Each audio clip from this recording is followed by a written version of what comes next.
Welcome to that 80s show, and one of the things we've been able to do on that 80s show is interview a lot of our favorite people from the 80s, right, Dori? And I'm sure you felt the same, that we've been fortunate enough to interview a lot of people from the 80s, different artists, different musicians, both locally and internationally, you know, and yeah, people are excited. They go, that's really cool.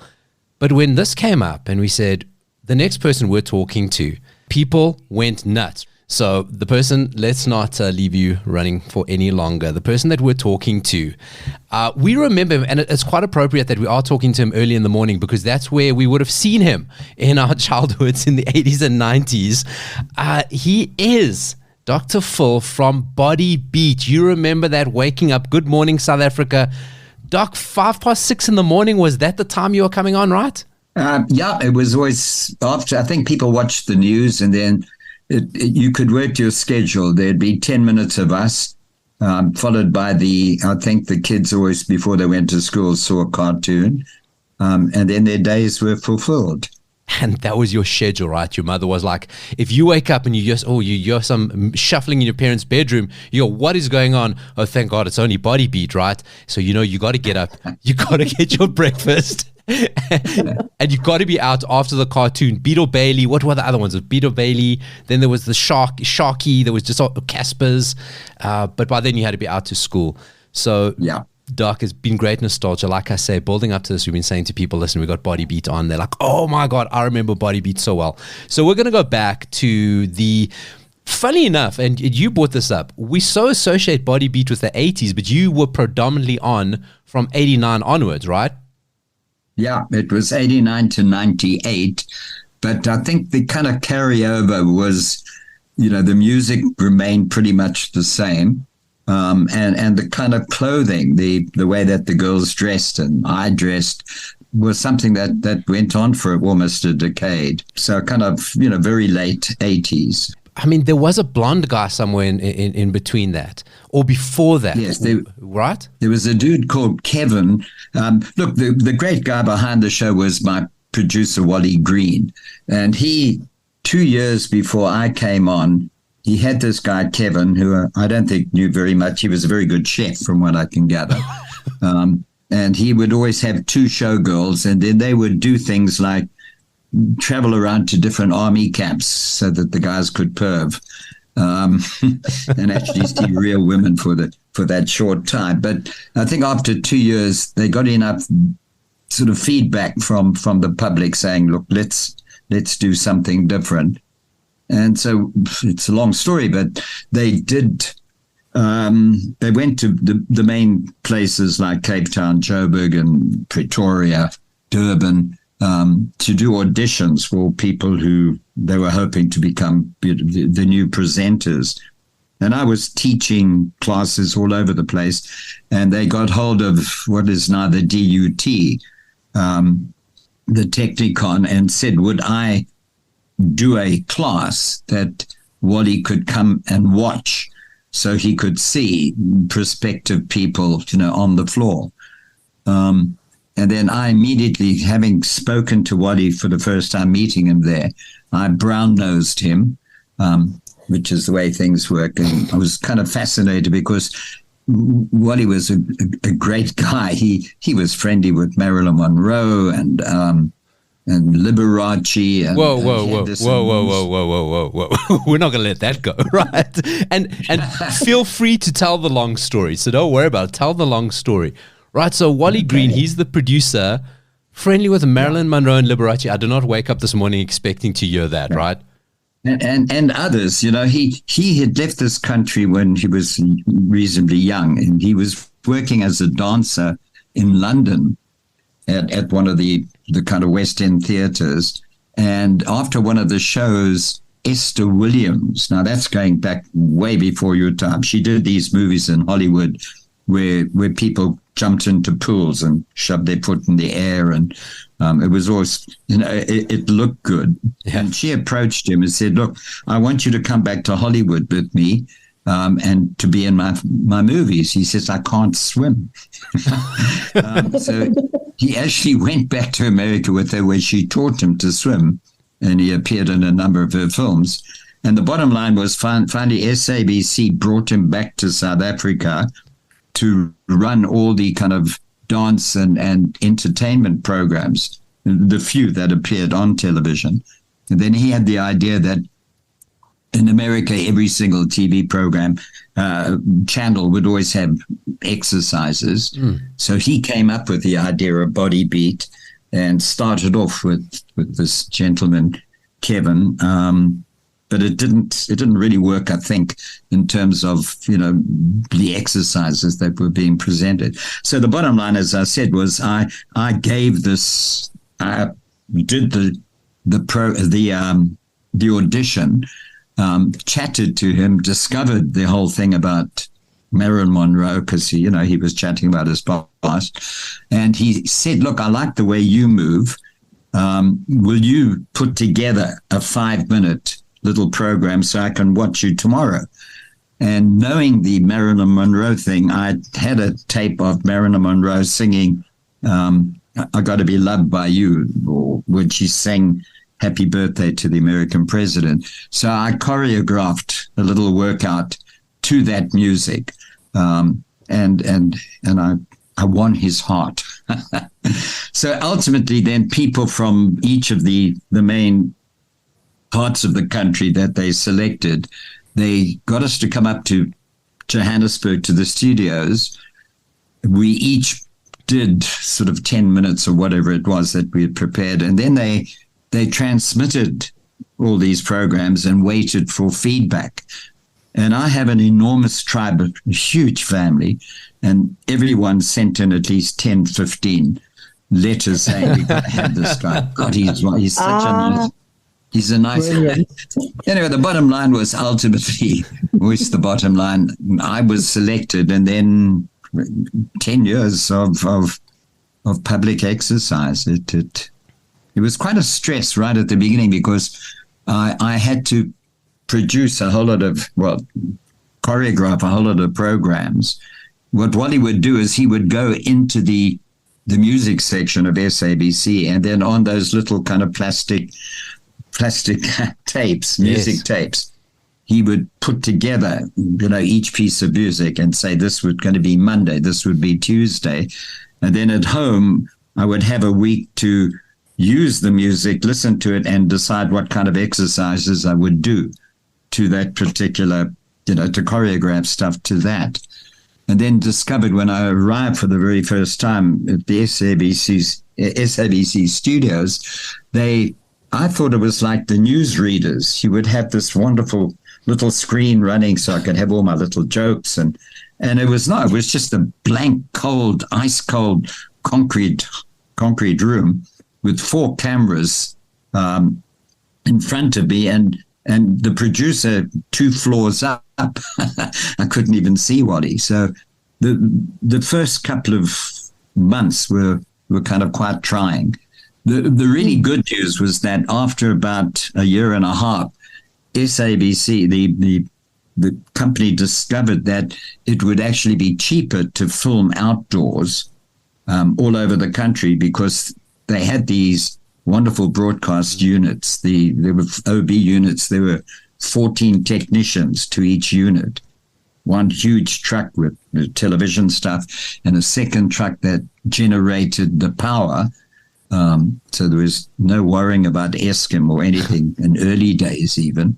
And then, so that's exactly what happened. We started to go out on the road and ended off with this wonderful opportunity to visit exciting places like Uppington.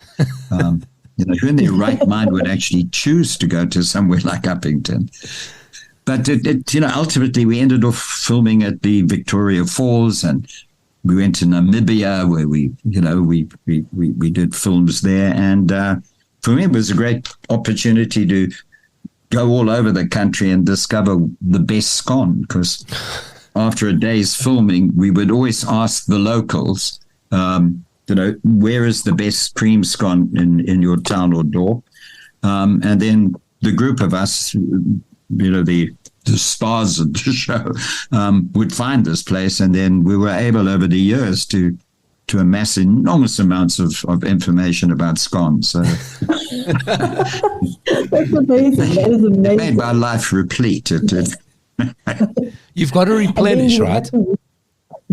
But then you would have to work off the scone the next day during the exercise. Oh, there was no problem with that. The hard work is that we would go away for 2 days. They would fly me from Durban. Ultimately, after about 2 years, the brothers who ran the television station kept saying to Wally, look, he doesn't speak enough Afrikaans. And I would throw things in like awesome in, awesome eight. But that didn't seem to kind of satisfy them. So ultimately we had the second presenter was Linda Creel, a lovely girl from Pretoria. And so we worked together, for 8 years. They'd film me in a particular location, then they'd film her in the same location, and then we'd move the cameras to somewhere else, etc. So it ultimately, from what I can gather, we were the cheapest program to produce on television because we were so. Wally was magic. He actually, as the kind of editor, he'd have 4 cameras in the truck, and at the end of 10 minutes, he would have a program that was ready to be transmitted. So there was no wasting time with editing, and so that's what actually happened. We would film for those 2 days while we were away. We'd probably film about 18 programs and do that every 2 weeks, so that we would amass enough stuff. It was lovely. People were very naive. I suppose they still might be today. We would have filmed, say, in Cape Town, and it would appear, 2 weeks later, and I'd be in a supermarket at 8 o'clock in the morning, and a guy would run up to me and say, how did you get from Cape Town? I just saw you at home. So I even had little old ladies 10 years after the program finished coming up to me, again, always supermarkets, because I haunt them, and sort of prodding me and say, I saw you this morning. You were doing your legs. So, it's the magic of television. I certainly always assumed it was live. Yeah. I had no idea that it was pre-recorded. Well, that was really, I think, the kind of artistry. We managed to do it in such a way that, I'll give you an example. We're filming all day from 8 in the morning until, 5 or whatever, when there's enough light. The crew the crew leader had gone out days or a week before with Wally, the producer, to establish the best places to actually film in whatever place we were. The light was good at 9 o'clock here. Cameras can face that way. Let's move to another little spot that puts the town on the map. But then essentially we're working with a crew of girls. Mostly we had girls in the background because they're a hell of a lot better looking than me. But they had to work from 8 in the morning until 5. And most people aren't physically, capable of doing that kind of work. And because each program, each 10-minute slot was brand new, being seen by the viewer at a particular time in the morning, they had to look fresh. Now, Uppington, it was 40 degrees in the shade. So as you walked out your bathroom, you started to sweat like a hog. And then you'd be filming and you had to give the impressions. I'd had to say things like, oh, the crew are so good. We'd just be jogging and, perhaps that's why we're glowing. And then very often, because they were sweat stained, they'd have to change their outfits. And one of the things we learned very quickly is you can strip down anywhere because you might be on a beach or on a rock or next to a river. So there are no change rooms. It was very much simply also learning how to borskup because you didn't have any of the facilities available at the particular spot. You had to work, you had to finish. And the hardest thing, I think, and they were great for the girls, was to keep their energy levels up. We had to constantly pretend that, we were smiling and, gosh, isn't it wonderful to get up at 6 in the morning and you can exercise in front of the TV screen, before the cartoon. Where were the girls recruited from? Well, that was also kind of interesting because obviously a professional dancer is somebody who can pick up choreography very quickly, but we wanted to, which whenever we knew we were going to a particular community, a particular town or city, we would always arrive the day before, and we'd set up an invitation, get hold of all the gyms, and say, look, come along and we'll select, the best people. So we constantly used locals, which was very nice. What I would do in the old days, remember we had the VHF, those huge tapes. I would set the machine at home so that when I came back, I could see what were the girls like in Uppington, what did they look like, that, and then we would be able to say, look, the next time we go there, let's get hold of these particular people, because they, in a sense, they proved themselves. Wally Green was wonderful. He said there was always in every group we had a Dora Domdoos. Now, Dora, when I said, I have to give instructions because my back is to the girls while I'm moving and talking, doing the whole thing.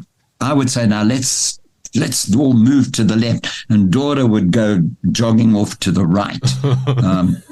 So she'd always be very surprised when the programs were transmitted. And she said, I couldn't see myself anywhere, because he edited her out. But that was, it was a good experience in learning how to cope with, for example, the location would be on the rocks in Sea Point or something like that. But unfortunately, on the day we got there, it's peeing down with rain. So we would have to find an indoor venue. So your choreographed movements would initially have been knowing what the location was like and then having to make that quick adaptation to, the idea was to be able to think. I think, I love babbling about myself, but I think essentially I got the job because I can walk and chew gum and talk at the same time. And a lot of people who teach exercise aren't rocket scientists. A lot of rocket scientists aren't. But so that helped. Wally and I got on very well because he felt he could rely on me. And the show must go on, and it always did. And then there were the scones, obviously. Of course. No, so the lesson is it's not just all lycra and doing some jumping jacks. There was a lot of work. It's because that's an interesting thing because your background wasn't in TV, right? I mean, you've got a fantastic website. I've been stalking you for a couple of weeks now because you were involved in fitness now way before Body Beat. You said you were in bodybuilding competitions and TV wasn't your background, right? Yeah, I often do that. I mean, this is how I make friends. This is how I was a Mr. Natal in 1979.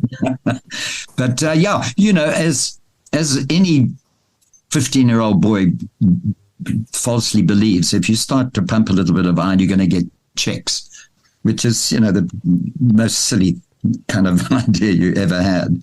And I mean, essentially, my whole life has been as an academic. I lectured at the University of Natal for something like 30 years. I went to Canada, got a master's. I went to London and got a PhD. And that's the whole point of the Dr.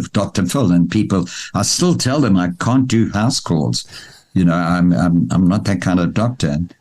And I've always obviously tried to use it and said, I'm a gynecologist, cervix with a smile. Can I help you? That never works for me either. I know it never works. Yeah, did you find it? Yeah, women are just too clever. They're much cleverer than us. But yeah, so right up while I was doing the program, I was lecturing, so it was always flying away on the weekend and finding the right kind of times. And when the program finally ended, I went on being an academic. I've taught at so many different institutions. It actually only ended with COVID when you could no longer have contact with students and they went online, and they always found it's much easier to have one person online and don't pay another 5. So, but that's, but the health and exercise thing has been it's been a passion because I'll give you one little example. I'm still teaching things like yoga and Pilates because I don't jump around at the age of 80. And my favorite class, I'm teaching at a very upmarket retirement home for women, exclusively for women. And I see them, and they all sit in chairs. And for an hour, the essential thing is to get any part of the body that's still functioning to move. I mean, essentially, the human body is made for some kind of, it's made to be active. It's made, inactivity is what's probably killing more people in the world than anything else. And to see people whose average age is probably about 78, to see them all saying and hear them say, we feel so much better. We're able to more flexible. I can put my shoes on. And that for me is one of the most rewarding things. It really is. It's splendid because we all have the potential to move, as limited as that movement is, because the body requires it. Because it's maintenance. Yeah. Endless maintenance is for the human body. Yeah, and that's one of the things I wanted to talk to you about, because obviously you were at the beginning, the 80s was kind of this start of this, it was home fitness, but this this fitness boom, which is now just massive, health is the new wealth. And how's it been for you as somebody who's kind of watched that journey and still very involved in it, and kind of seen just like how massive and conscious we are of fitness? Or are we that conscious of fitness? Because as many people as I'm straight after this, I'm going to gym, but I just know as many people just will sit on the couch all day today. So how for you seen that boom go through to this? Are we as active as we should be? Are we doing things right? Do you think it's too much, too little? I know that's quite a broad question, but kind of like, what's your thoughts on this transition of fitness over the ages? Yeah. As soon as things get commercialized, obviously, then you advertise, and there's a hell of a lot of hype. I mean, everybody still looks for the panacea of a single pill that will make you lose weight. And, Pierce had thought that you actually work off those calories by moving. Yeah. So I'm quite cynical about it. It's big in one way, but in another way, it's just another way of people evading the simple formula of eating a decent, balanced diet and becoming active. I always say the most important form of exercise is to walk. Get out there, get some vitamin D, get the circulation going. And it's the kind of recognition that hundreds of thousands of years ago, we were hunter-gatherers. There were no fat hunter-gatherers because every day they had to go out and do something. In fact, I'm trying to introduce hunter-gatherer movements now into some of my classes, because there's a sort of we've stopped using the body as we become more sedentary. 200,000 years ago, people had to squat. Yeah, because there were no things like chairs. And now you can't get the majority of human beings to be able to squat for more than 10 seconds without feeling discomfort. So what's happened, I think, over the years is that we become less flexible, we become less strong. And the idea is just simply to try to find ways to encourage people to become active. So, I mean, I see that as a positive thing, that the retirement homes are recognizing that you can't have people sitting around like vegetables and just water them twice a day. They need to be made to move. No, that's right. And sleep, right? A lot, I believe in it as well. They just always say, everything plus sleep. It's not enough. People don't know how to rest properly as well. Especially look at the average guy at the gym says, I'm going on, in the morning I'm going to do my lats, and then in the afternoon I'm meeting my gym buddy, then I think we're going to do arms. When does the body get a chance to kind of recover, so that, make the point that all exercise should be controlled stress. Yeah. You consciously stress the body, but at the same time, it's going to recover if it's given the enough rest, and muscle tissue breaks down, and then it reconstitutes itself. And so it's I think the kind of the ignorance that people today, when they don't have the excuse for it, is kind of overwhelming. People don't understand the bodies that they live in, and so they make them uncomfortable. They don't realize that you can't move somewhere else. You're stuck with it. Maintain it. Do something decent with it. So I'm happy to keep doing that. And especially, I find it very difficult to do any kind of workout and then say, where's the money? Show me, I've got to that point. I've done it for so many years that it's, it's a way of making a living, if nothing else. No, of course. I'm a journalist as well. I'm a freelance journalist. I've done that for many years, but you've seen this happening, I'm sure, everywhere, that, just how with media, etc., writing has become more difficult to find outlets. People find it more difficult. A little example, at one point I was exercise health editor for GQ magazine, the South African edition. And then what you discover is that it's obviously, if there's an American edition and you pay one person for that article, then you syndicated it, so you cut out other people. You don't have to pay. So there's this kind of shrinking market for any kind of decent writing. Well, that's, I think that's why us especially have gravitated towards the medium of podcasting, because it kind of gives you that, it's like, okay, sure, your discoverability, there's a whole bunch of other stuff that goes with it, but that just ability to get your story out, and there's this new outlet to do it, and it's kind of like unbordered and unfettered and unfiltered, and you kind of like can have your say in your time. That's very nice. I'm glad. The changing online media are making an incredibly important kind of contribution to keeping the intelligent brain alive still. Look, I'll tell you, no one's going to remember us in 30 years like they remembered Body Beat. So I hope we're doing something. But I want to jump back just quickly to the 80s before we wrap up, right? So we spoke about a lot of the home fitness stuff, right? So, coming up to this, I was looking at like a lot of the weird home fitness things we had in the 80s, right? And 90s, because people were just, like you say, it was commercialized, buying into every sort of thing. My parents had every sort of gimmick under the sun in the house. Yes, the exercise bikes, but weird rowing machines. They had the sauna suits. Do you remember those, like in tin foil? You just got to live in Durban, you'll sweat. You don't need it. But it's true. Because everything was so, you could monetize everything. There's a market, people who are looking for, for all the new fads, etc. The gym suddenly got filled with machines that had bright lights, and the machine promised that it would tell you how many calories you just burnt in the last 2 minutes. And machine talks, with forked tongue.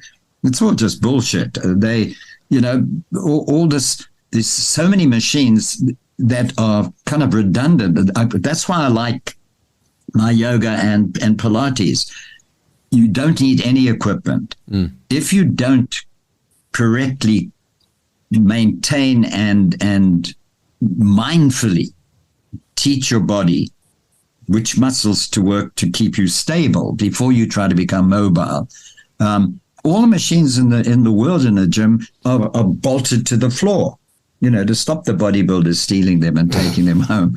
But, it just means that the machine does the stabilizing for you. Yeah. And so you can do the movements badly, and there's nobody there to correct you, because, the gyms are just big commercial places where as long as you pay your fees, does anybody really care? It's that. Look, I had the experience of, for over 20 years, first of all, working with Health and Racket, and then it got taken over by Virgin Active. And ultimately, we parted, and the worst of friends. They threw me out because I resist. I don't want to be told what to do by people who don't know as much as me. They constantly try to reinvent the wheel. It's coming up with your point that the different fads. Now we got Zumba. Yeah. And where did you get Zumba from? Somebody clever in America sold the idiots over here, franchises to use this particular form of exercise. I did karate for many years, and then suddenly in the gyms we were doing kickboxing and, sort of these silly little offshoots where you're not really, the step is still a huge thing in a number of the gyms.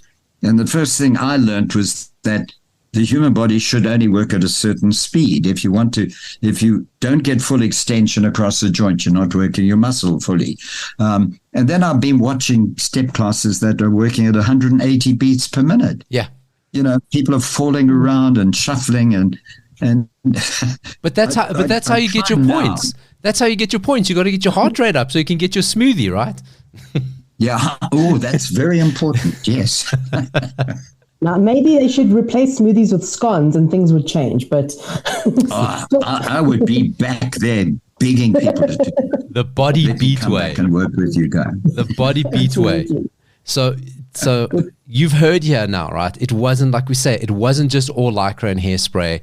There was method to the madness. If you were doing body beat back in the 80s, you were getting your exercise from, and that was the great thing about it, I think, because it enabled a lot of people to actually do exercise at a time where exercise wasn't quite as mainstream as it is now, and like the housewives were all a bit afraid to do it. And I think that was really great about it. And just to know the kind of person you are and your background and your expertise, it was valid and worthwhile. And I think the reason so many people remember it so fondly is because they probably did it. And they probably went, hey, I like this. And that's why it stuck with us. People did it in front of their TV screens at home.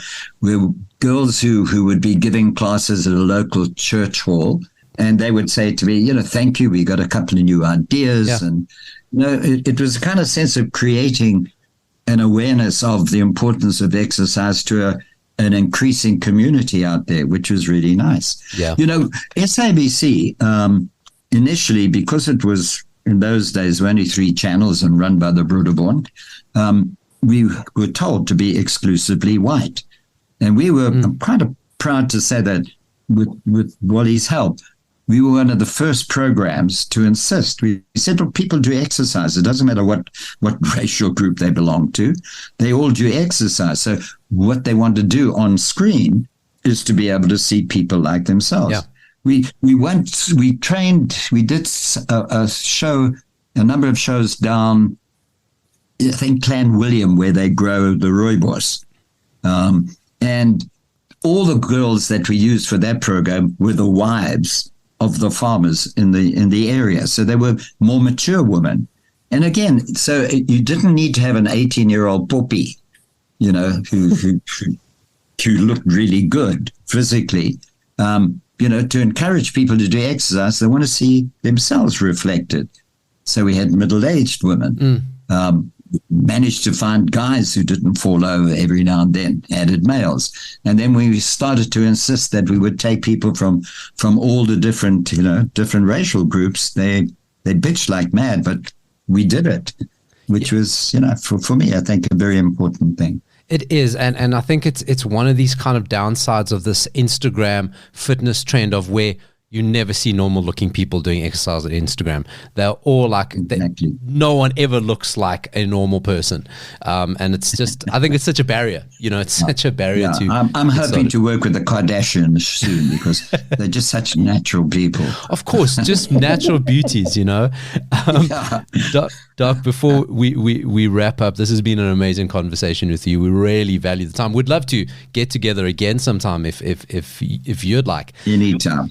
It's a great pleasure. So I want to finish one last question for you. So obviously the theme song of Body Beat was the Bronski Beat song. I think it was called. Yes, Wally found that. Yes. And again, I wish I could illustrate this for you, but if you phone me on my cell, you will hear that Body Beat boy. Yes. I'm the only person in the country that has that. So I know no other phone is ringing. It's definitely for me. And I heard that. I must have heard that 10,000 times because every program started with it. Every program ended with it. And it never dies. It's a great piece of music. That is so on brand. I'm so happy that I know that is your ringtone. It's like, if it wasn't, I'd be disappointed for the rest of my life. Nothing would ever pull me out. So, Dory, I don't know about you, but I'm pumped. I'm ready to go. I'm ready to get my beat on. Dude, I'm already in my leotard and my leg warmers. I'm going to be out the door to the gym in like 2 minutes. Did you find that as inspiring as I did, actually? Because, I mean, when he said he's 80, I'm like, whoa, what? I know, right? It's like, what? How can you be 80? That makes no sense. Fitness, Dory. Fitness from early. That's... And scones, fitness and scones. I'm inspired. I think it's a whole new gym business model, right? Body beat, but you get your points, like you said, get your points, get a scone. I don't find much wrong with it. But that was amazing. Like I said, I did not expect to hear a connection between Body Beat, Marilyn Monroe, and Liberace. That was like, you see, that's what the 80 show brings you. You know what? That was worth it. Like we said up front, so many people were so excited when we said we got Dr. Phil Joffee from Body Beat. I was going to say from Bronski Beat on the show. And people were very excited, and I'm sure they weren't disappointed. That was so much fun. And the mystery was solved. The mystery was solved because we were like, but we sure there was another guy on Body Beat. We sure there was a person before Dr. Phil. But he didn't move correctly. He didn't. And you know what, actually, when you're saying that, I want to say to the doc, is that I've been watching the videos, obviously, and, you know, social media, TikTok and Instagram have given new life to a lot of Body Beat clips. They come up all the time in nostalgia feeds. And when you actually look at the ones done, I think he said his name was Kevin. When you look at the ones done by Kevin versus Dr. Phil, you're going, yeah, I could do those. Like I can keep up with Kevin. Dr. Phil, I can't keep up with you. I'm done. You're the real deal. He's the real deal. The real deal indeed. So this has been That 80s Show. Thank you for joining us. Another interview from That 80s Show in your feeds. Thanks, Dory. Goodbye. Bye.